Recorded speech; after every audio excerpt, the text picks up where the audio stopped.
We're starting off with the Thule Society. So this was a very creepy secret society that sort of spawned into the National Socialist German Workers' Party in World War II. They were an occultist and nationalist group founded in 1918 by Rudolf von Sabotendorf in Munich, Germany at the end of World War I.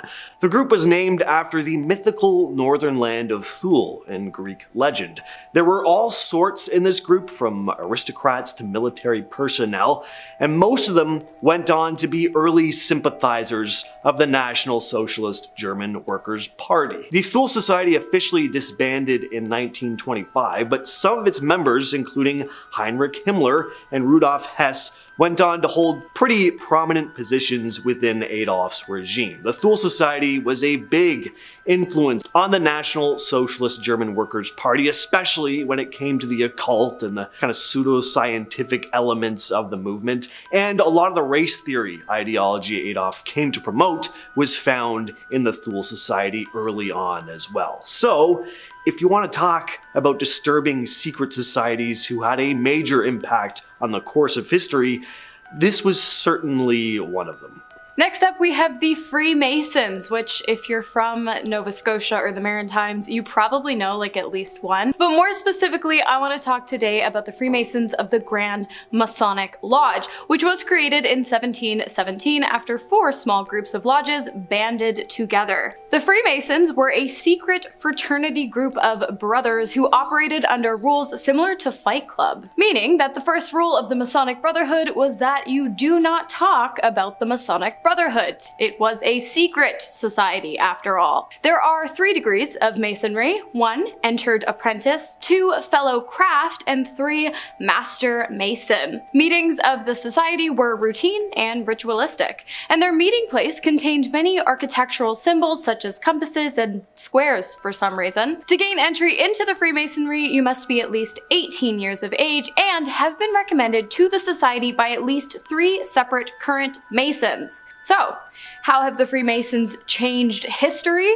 Well, not only were 15 US presidents, including Franklin D. Roosevelt and Harry S. Truman, part of the Masonry, but the Mormon Church as well as the Sicilian Mafia came as a direct result of the organization, which was, in its heyday, a tool of authoritarianism and a cover for revolutionary conspiracy. Next on the list, we have the Ordo Templi Orientis. The Ordo Templi Orientis is a secret society that's still around today. It was founded at some point in the early 20th century. The British occultist Aleister Crowley played a major role in its development.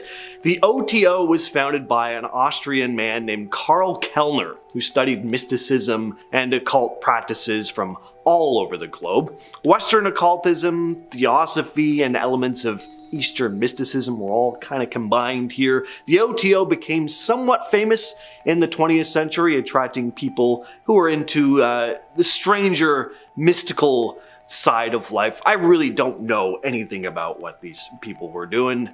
Sorry if you're into this kind of thing and I'm butchering it, but it's just not my thing. Crowley went on to lead the group after Kellner's death, though, and made sure the OTO had its own rituals and teachings involving magic and mysticism. Now, the group itself didn't directly change history maybe, but many of its members were pretty influential. A lot of them were artists or writers and thinkers who definitely left their mark on the cultural scene of the 1900s. And then Crowley especially was a controversial figure, but he was known for his writings on magic and philosophy, and years later, he became pretty influential, apparently, in the counterculture movements in the 60s, man. Next up, we have the Order of Skull and Bones. If that sounds a bit dark, don't worry, because it was actually originally named the Brotherhood of Death.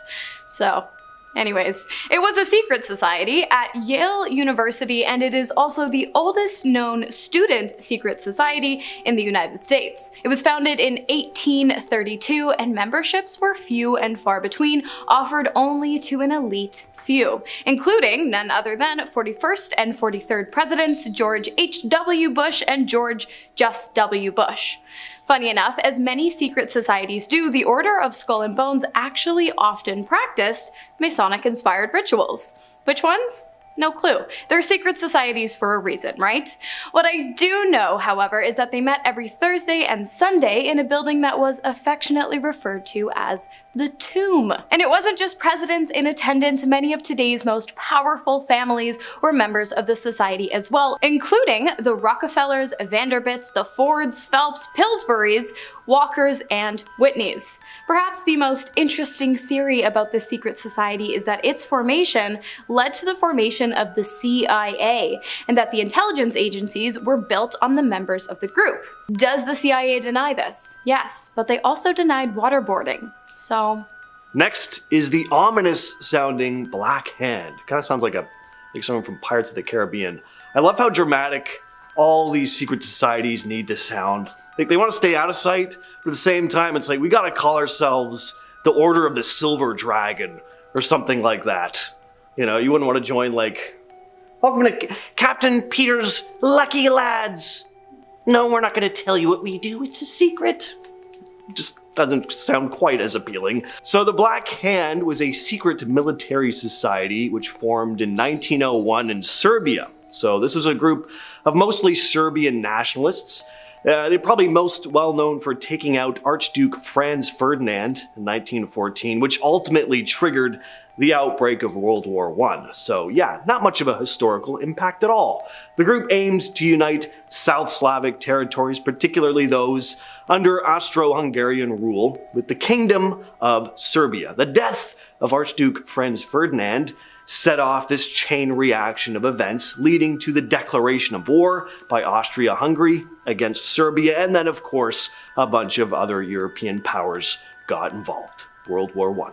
next up, we have the Bilderberg Group. And before you go judging the name, you should know that this particular secret society is actually based in the Netherlands. While there was no official Bilderberg membership list, attendees of the society's secret meetings, as a rule of thumb, were highly influential and included many government or ex-government officials. When the group got together, their main focus was politics, the economy, and military cooperation, which was fitting considering the society was formed in 1954 during the Cold War. While many believe that the group was formed in the hopes of dismantling society and creating a new world order, it seems that the actual main concern of the Bilderberg brothers was the rise of anti-Americanism throughout Western Europe. And so the society proposed an international conference in an effort to bring together European countries and the United States so that the two may reach a better understanding of one another. Was this successful? Let me know in the comments. Order of the Solar Temple. Now this group is sometimes referred to more as a cult, sometimes it's thought of as a secret society. It was kind of both. But honestly, most of these secret societies seem pretty cultish to me. Like, I think there's a fine line with a lot of overlap. Like, you know, we're not a cult. We're a secret society. Sure. The Order of the Solar Temple came about in 1984 and took a lot of inspiration from the Knights Templar, which you could probably have guessed just by looking at photographs of their ceremonies. They also combined elements of New Age spirituality, Christian mysticism, and yes, obviously, even UFO conspiracy theories. So, they were also a doomsday cult, oh boy. And they believed the world was going to come to a close at some point in the mid-90s. They never gave an exact date, which I think is kind of smart. You know, you give an exact date and that date goes, like everyone kind of loses faith, right? But like with many of these groups, there was a strict hierarchy and initiation process with members ascending through the ranks to gain access to the organization's supposed secrets. A key aspect of their teachings was this idea that life was just an illusion, and in order to achieve a higher existence on another planet, of course, members needed to shed their physical bodies, and shed their bodies they did. In 1994, 53 members from various locations, including the leaders, took their own lives and the lives of their fellow members. Remote control devices were set off that ignited fires at their meeting places, leading authorities to discover the bodies. Next up, the Priory of Sion, which was formed in AD 1099. So it's like pretty old.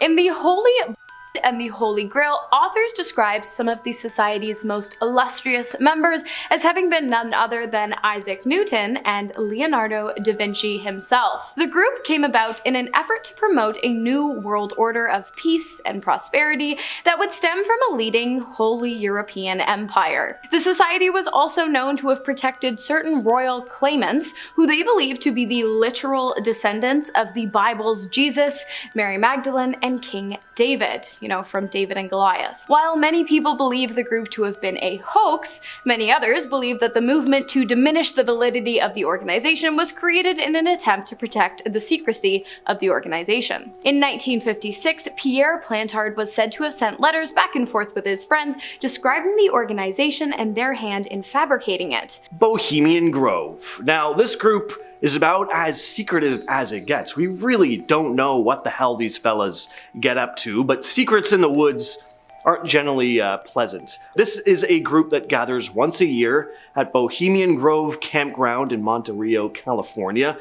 This is a very old tradition, beginning way back in 1878. Of course, the campground is completely off limits to anyone who's not involved in the festivities. Members include politicians, businessmen, Hollywood actors, powerful men. There are such prominent men in Bohemian Grove that security is incredibly tight. Military and even members of the United States Secret Service help to secure the area. As for what goes on there, I think big business decisions and talks is probably a pretty safe bet, but could there be more going on than just bigwigs roasting marshmallows and talking business in the woods? Could there be some cultish creepiness going on here as well? Only one way to find out. Get rich or famous or both, and then hope to get invited. And to finish us off today, take a guess. Go ahead, I'm waiting. The Illuminati. The society formed illegally on May 1st of 1776 in Upper Bavaria in Germany. Its members were wealthy, well-known, and ranged from influential intellectuals to public-speaking politicians. Unlike most societies and secret organizations at the time, the Illuminati did not subscribe to any particular religion. Rather, they strived towards a radical form of enlightenment, hence the name Illuminati. Of course, because the group failed to name a religious devotion, a widespread belief that the group was comprised of Satanists with one main goal, to overthrow organized religion, took off like wildfire. In reality, this was kind of not the case. In fact, the majority of the Illuminati members were actually something called humanists, meaning that they stood for the building of a more humane, compassionate, and democratic society ethically based on human reason, experience, and reliable knowledge. While some people believe the Bavarian Illuminati to have died out around the late 1700s, some speculate that it actually led to the formation of the Skull and Bones Club that we spoke of earlier. And further still, some believe that the secret society is operating to this day, managing the main actions of international government, hoping to one day instill a one world government grounded on atheist, humanist principles. But who knows, right? I'm guessing Kanye does. At number 10 is Bohemian Grove. You ever heard of the Bohemian Grove? It's kind of like a super exclusive campsite for a bunch of really powerful dudes. We're talking top-notch people like artists, musicians, big shots in business, former presidents, and even high-ranking officials. They meet up every July for more than 2 weeks of occult shenanigans and political conspiracy. I'll get to the culty stuff in a minute, but first, I just wanted to point out how powerfully influential this society is, as some major world-changing deals have gone down in this place. Get this, back in 1942, they had a meeting that led to the making of the atomic. Heavyweights like Ernest Lawrence, Robert J. Oppenheimer, and heads of the big shot universities first conceived the idea of the Manhattan Project right here. Now, what makes this site even more interesting, besides all the political agendas, are the extremely culty rituals that go down here. For example, the cremation of care ceremony is a theatrical production in which a bundle of sticks in a sack shaped as a person is burned and sacrificed in front of a giant owl statue known as Moloch, the owl god. I wish I were making this stuff up. The club's patron saint is Saint John of Nepomuk, who, according to legend, would have rather died at the hands of a Bohemian monarch and and did, rather than disclose the secrets of the Queen. A large wood carving of St. John with his index finger over his lips stands at the shore of the lake in the Grove, symbolizing the secrecy kept by the Grove's attendees. At number 9 is Scientology. It's not just another self-help thing or a bunch of weirdos. No. This is a strange and dangerous money-making machine disguised as a religion. Essentially, they managed to brainwash members into making a lifetime commitment to Scientology by signing a billion-year contract. Yeah, billion with a B. And in return for working an average of at least 100 hours a week, members earn $2 trillion. Sounds neat, but that's spread out over your billion-year commitment, amounting to, at maximum, $50 per week. Some members aren't even paid at all. They're all about hiding their sketchy stuff from the public eye. They even run their operations at sea or on reservations to dodge the law, so that even loyal high-profile members don't know all the shady stuff that's going on. Well, lots of folks want to believe in something, right? And that makes them easy targets. And Scientology isn't just about money, it messes people up big time. They use mind games to make you loyal, basically giving all their members Stockholm Syndrome. It's messed up, but true. These groups mess with your head so much that you can't even see the truth anymore. They make you think everything is okay, but it's a trap. And getting out isn't easy. It's like being kidnapped mentally. And if you do manage to escape, you will be pursued by private investigators till the end of the earth. They silence anyone trying to escape or spill the beans. Even the cult leader's wife, Shelley Miscavige, has been missing for almost 2 decades, which is seriously freaky. If you're enjoying this video so far, please support the channel by pressing like, subscribing to Most Amazing, and ringing that notification bell. At number 8 are the Freemasons. This ancient club has been around for centuries. Back in the day, these guys were a big deal, especially during the time when America was just getting started. Imagine that you're a builder working on big fancy cathedrals in Europe during the Middle Ages. These builders had to move from place to place, and to recognize each other they used special signs like the builder's square and compass, which ended up being an iconic symbols of Freemasonry. As a matter of fact, the very first third party in the United States, the Anti-Masonic Party, formed in 1828 in response to fears that the group was growing too secretive and powerful. Seems like those fears never went away. Now, the Freemasons aren't a religious group, but they do believe in a higher power. This belief caused some trouble with the Catholic Church way back when. See, the church didn't trust them much and issued a bunch of warnings against them, which led to some drama, even sparking America's first third party, which I just mentioned. But the Freemasons aren't just some ancient history club. They're still around today, doing a lot of charity work, or in other words, passing around money tax-free. And get this, lots of famous people were Freemasons. Folks like George Washington, Benjamin Franklin, and even Mozart and Winston Churchill. Now, the symbol that everybody talks about, the square and compass, is like the builder's tools, and some folks think the G in the middle stands for geometry or God, or the grand architect of the universe. At number 7 is J.E.'s Little Black Book. Now, I have to be extremely careful about how I word this entry, as YouTube's algorithm will definitely suppress this video if I go into too much detail, so I'm just gonna have to heavily censor myself. But I highly encourage you to Google this yourself after the video. In the tangled web of secrets and connections, Jeffrey's Little Black Book emerged as a chilling glimpse into a world veiled from public view. This disturbing document, unearthed in a courtroom back in 2009, reads like a who's who of the global elite, meticulously chronicling the names, numbers, and addresses of the world's most powerful figures. Go through the document yourself, and I'm certain you'll recognize at least one name on every single page. There are 97 pages bursting with 1,571 names, plus 5,000 phone numbers, heaps of emails, and home addresses. Within these pages lies identities of celebrities, royals, esteemed scientists, and influential artists. The fact that this monster was so well connected really makes you think about the dealings that secretly go on with the elite. Among those circled are notable figures like Prince Andrew, Ehud Barak, and Donald Trump, leaving questions hanging in the air, inviting speculation about their involvement or ties to Jeffrey and his sinister operation.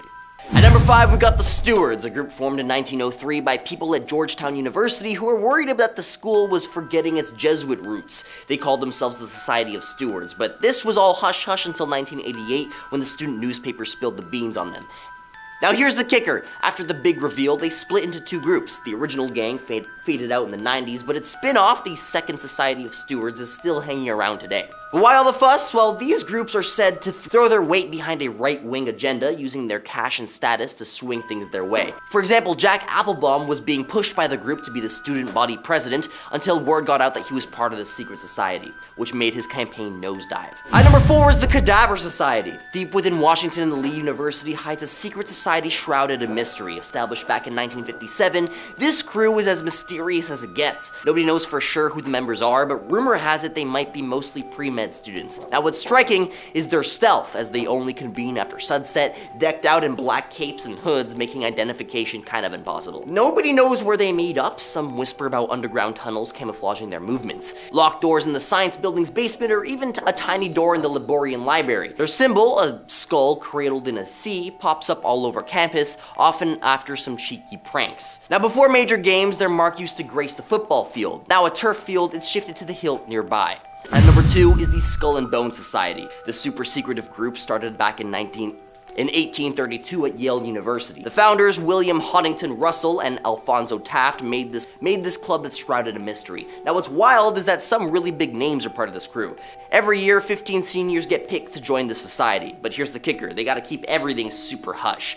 Their meetings are at a place called the Tomb, meeting twice a week and swearing to secrecy. Now there are some serious big shots who've been part of this crew. Presidents like Taft Bush, both senior and junior, John Kerry, and some bigwigs from Fortune 500 companies and the CIA.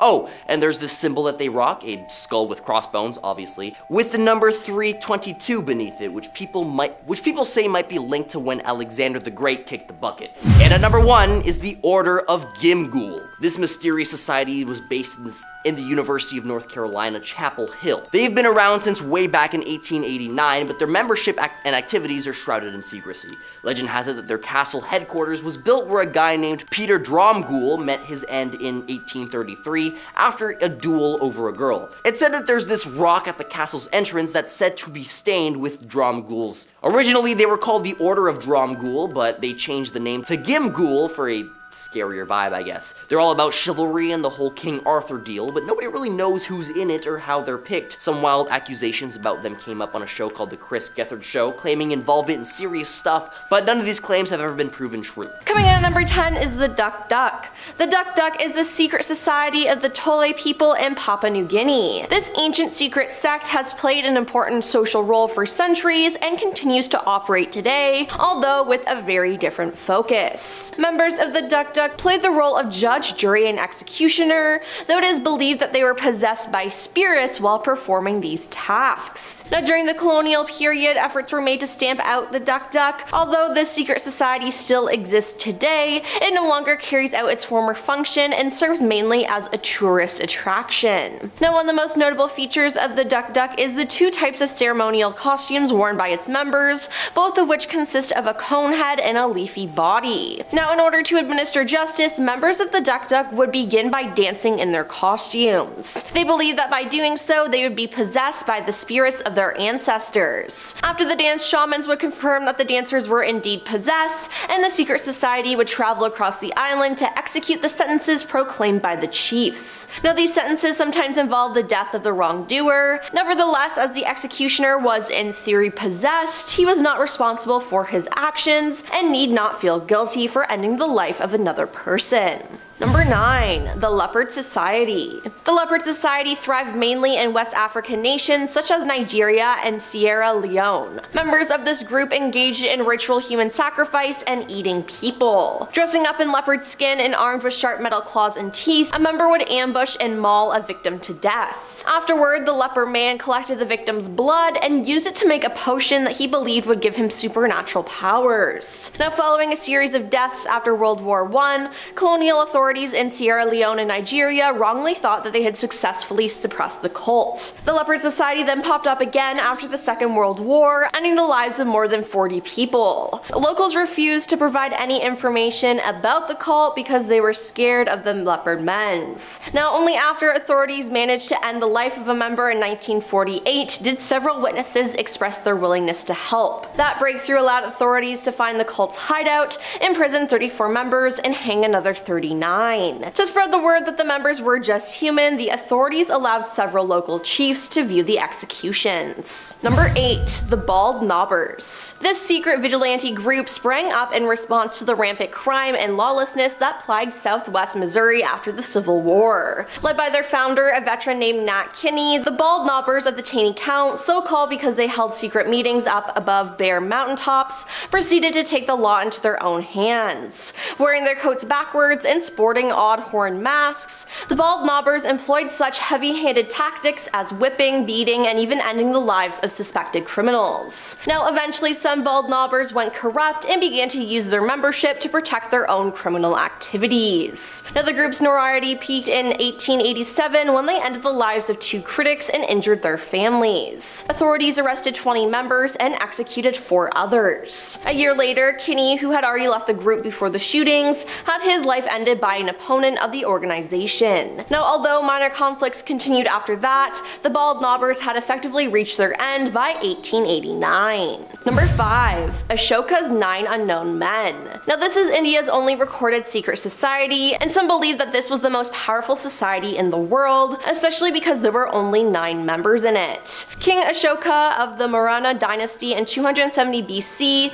who had a change of heart after his conquest of Kalinga, formed a secret society of 9 men who would hold the key to everything in this world. Members of the group who came from different walks of life were given a topic of speciality. They were given the responsibility to develop, preserve, and prevent the information they found from getting into the hands of people who were capable of misusing it. Introduced to the world by a certain Talbot Mundy, he suggests that these 9 books are not only around in the modern world, but are being constantly updated by the people who could be completely trusted. Now, the first book talks about propaganda and psychological warfare. The second one spoke about physiology and how a human can have their life ended by a simple touch. The third book deals with biotechnology and microbiology. The fourth is on alchemy and transmutation of metals. The fifth one enlightened the reader about communicating with extraterrestrials. The sixth one spoke of the concept of Vinamidika Shastra, or the art of building spaceships or UFOs. The seventh one was about cosmology and the secrets of time travel. The eighth could teach the reader how to control the speed of light and use it for our own advantage. And the final book discussed sociology.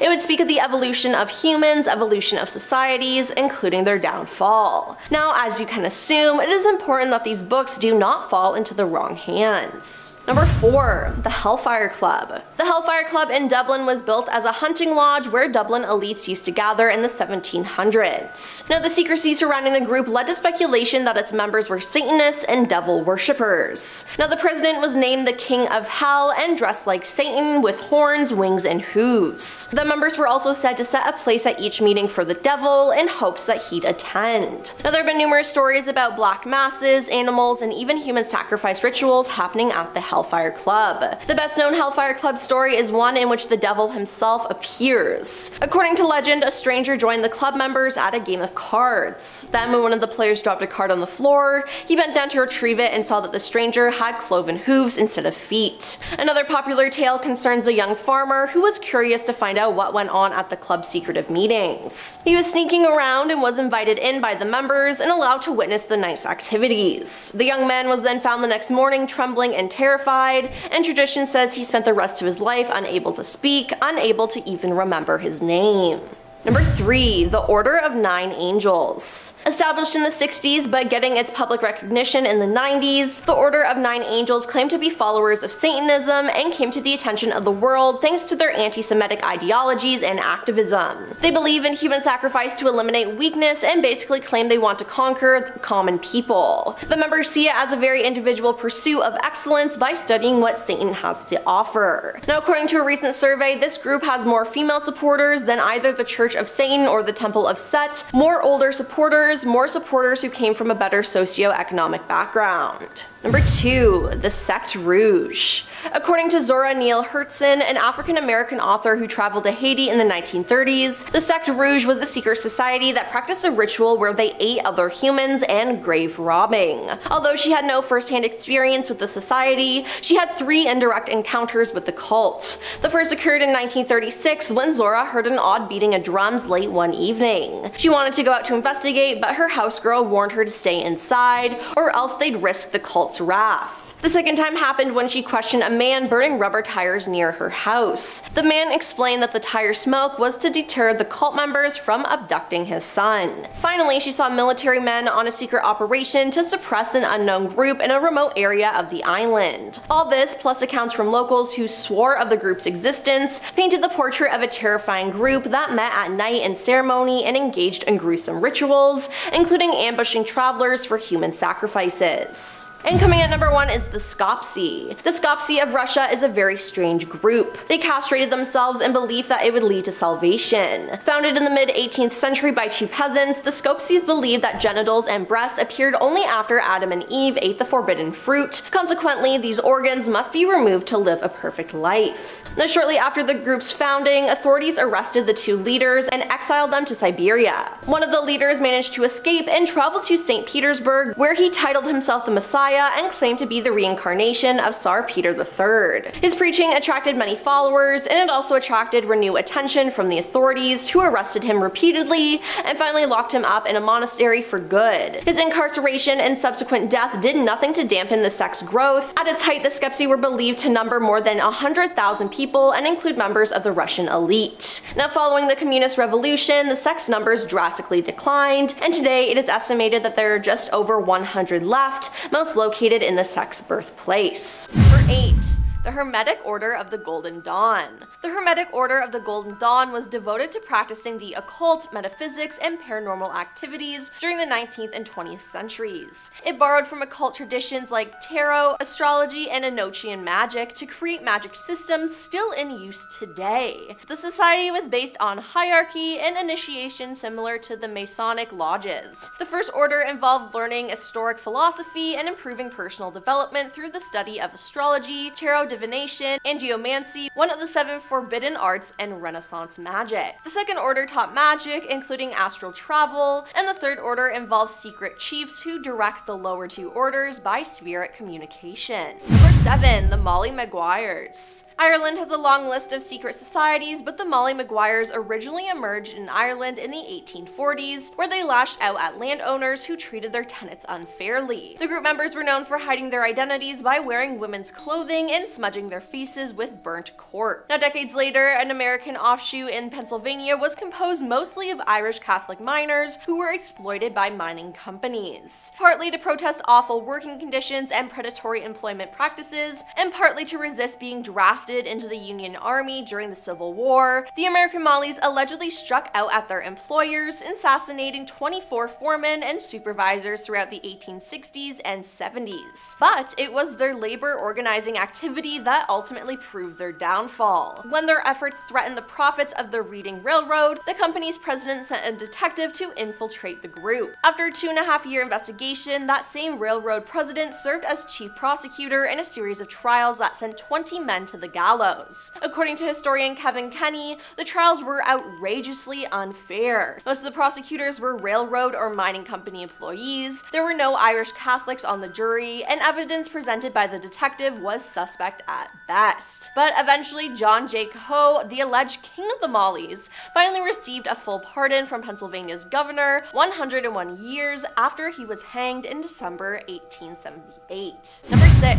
Golden Dawn. The Order of the Golden Dawn was created by Dr. William Robert Woodman, William Wynne Westcott, and Samuel Liddon McGregor Mathers. The belief system of the Golden Dawn is largely taken from Christian mysticism, the religion of ancient Egypt, Freemasonry, alchemy, magic, and Renaissance writings, to name a few. William Yeats and Aleister Crowley are 2 of the more famous members of the group. Now, the fundamental documents of the order are known as the cipher document. These are translated into English using a cipher attributed to Johannes Trithomimus. The documents are a series of 60 folios containing magic rituals. The basic structure of many of these rituals seem to originate with Rosicrucianism, and there is a great deal of controversy surrounding the origins of these documents, so just keep that in mind. Number 4. The Independent Order of Odd Fellows. The term Odd Fellows actually refers to an international organization of societies with origins dating back to the 1700s era London. The Independent Order of Odd Fellows evolved evolving from the former, still exists today, and even gained some headlines back in 2001 thanks to its arcane initiation practices. The Los Angeles Times reported that a maintenance person who was working at an Oddfellows lodge uncovered real human remains hidden behind a wall. It was seized by police as evidence. Was this from a ritual? Did someone say something they shouldn't have? I don't know, and I don't think I want to be the one to find out. Number 1. The German Thule Society. Founded in August 1919 in Munich, Thule apparently believed in bringing upon the New World Order in a rather simple and effective way by ending people's lives and reducing the population. Getting right to the point, I see. Now, apart from practicing sexual magic, racist chants, and black magic, Thule members were often known to take part in supernatural exhibitions where they would invite demons and ask for their guidance. Now, some say it was a demonic ritual on the sexually impotent future German leader that made him into the sadistic ruler the world got to later know him as. Yeah, I would not want to get caught up with those guys at all. Coming in at number 10, we have the Knights Templar, one of the most powerful military forces and financial forces in history. The Knights Templar was simply something made up to keep the Holy Land safe during the Crusades and make sure that the land of God stayed in their power. They eventually grew in numbers and wealth. They eventually became so powerful that they had fleets of ships and armies of men, not to mention they were immune to any law and only had to answer to the Pope. Their wealth was so great that they would loan out money to kings, and some kings they would deny financial aid, and this could have been part of the fact that they would only give funds to who they thought was worthy, and also they wanted to flex their financial power over people. But eventually this would be their downfall. In the 1300s they refused to loan out money to King Philip IV, and he started to dismantle them. He would kidnap, torture, and publicly execute all of the Templars he could get his hands on. Before he did this, he would make sure he made them confess to crimes that they didn't commit. Coming in at number 9, we have the Black Hand. It was a secret group that may have kicked off one of the biggest events in human history.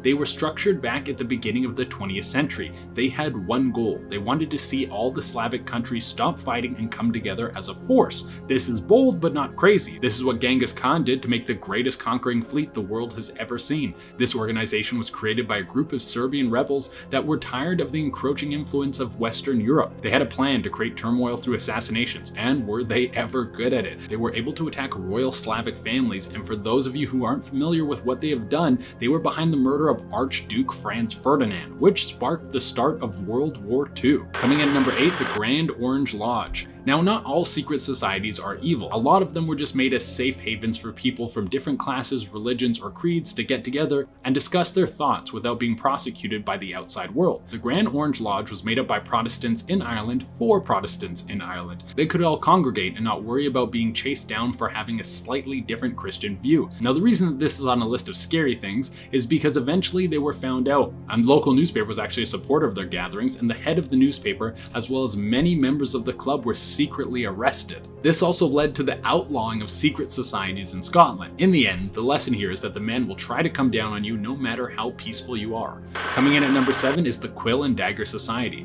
Universities are hot spots for secret societies. It's a perfect trap. You have young budding minds who just want to fit in. You give them the opportunity to be part of something, but only if they join your weird secret cult. The Quill and Dagger was relatively unknown for quite some time, but then they changed that when they took a very strange turn for something that's supposed to be a secret. They started to publish the names of all their members in a book and even have social media accounts for the club. The worst thing attached to their history was an incident in the 90s when they were accused of finding members petitioning for minority rights and removing them from the club. Coming in at number 4 is the Hashashin. Let's go back through time to what was basically a super cool league of assassins. The Hashashin was a group of skilled Islamic mercenaries who would carry out hits on high-level targets. And we are not messing around when I say high level. This was back in the 11th century, so they were taking out kings, queens, generals of armies, and religious figureheads. They were able to operate in the shadows, and by doing so, they could sneak into a place, take out a target without causing a massive war. After the person was dead, however, it might have stirred up something a little violent. Unfortunately, a lot of the information on this ancient society was lost because one of the great libraries containing knowledge on their work was burned to the ground. They used to do that a lot back then, so most of the information is lost forever. And coming in at the number 1 spot, we have Anonymous. This would be the definition of a new age age secret society. The thing is, none of us know if Anonymous is real or who they are, but let's say they are real. I mean, they have done some very real things like releasing confidential files and hacking into police databases. Here's what we do know about Anonymous. They seem to be on the side of the people and are anti-establishment. Every time they hack into something, it's to help the common person against the massive machine that puts its boots on the necks of those below it. They seem to be a group of high-level hackers that have found a way to collect and release very sensitive information. They also love the V for Vendetta mask. I think it can be frightening because it seems that they have the power to access any sort of digital information. But as long as you're not a horrible person hiding secrets on some hard drive, then you should have nothing to worry about.